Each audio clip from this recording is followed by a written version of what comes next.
They see that the elites who ruined their lives hate Trump. Tottenham 2, Chelsea 1. Who won that game? I'm just asking you factually. Who won that game?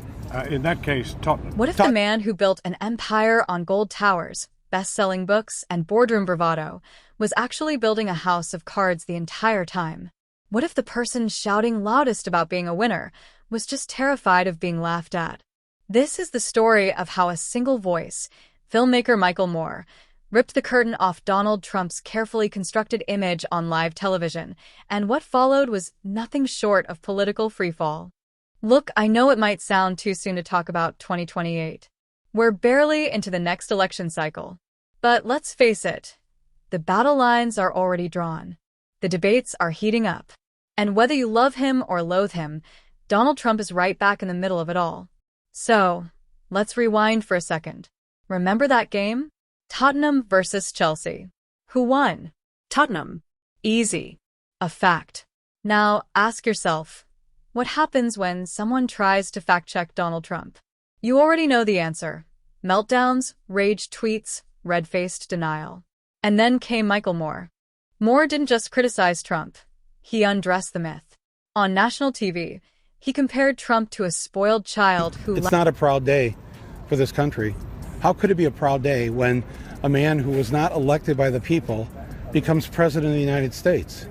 He rattled off a list of Trump's business blunders, 6 bankruptcies, the failed casinos, Trump steaks, Trump vodka, Trump University. A graveyard of gold-plated disasters. Moore's message was clear. This isn't a titan of industry. Corporate America hates Trump. Wall Street hates Trump. The career politicians hate. This is a man who couldn't sell red meat to Americans or win money in his own casinos. Let that sink in. Even more brutal, Moore pointed out that if Trump had taken the money he inherited and simply invested it, he'd be wealthier today, without ever lifting a finger. Instead, he played mogul and lost, again and again, while blaming everyone else for his failures. And yet, the myth survived. Until now.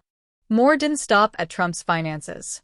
He targeted his ego, the thing Trump guards more than his businesses. He mocked the late-night tweets, the obsession with Alec Baldwin, the rage against comedians who dare mock him. While most leaders wake up to national briefings, Trump wakes up to jokes and starts fights over them. Imagine that. A man with access to nuclear codes, throwing Twitter tantrums because SNL made fun of his hands. You'd laugh if it weren't so disturbing. Moore called it exactly what it is. A performance act, not leadership. The costume is real. The suits, the slogan, the bluster.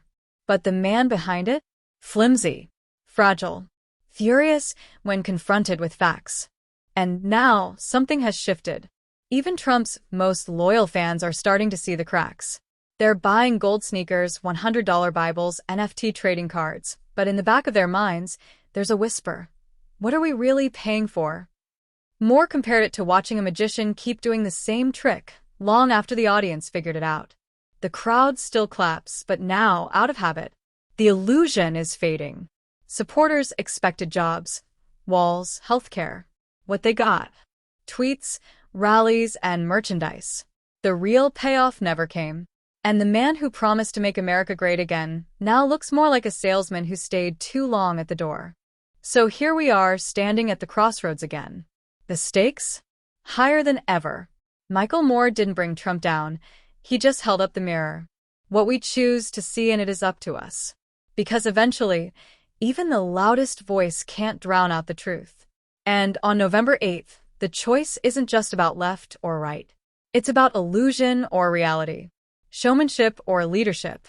It's about deciding once and for all who we really want to be.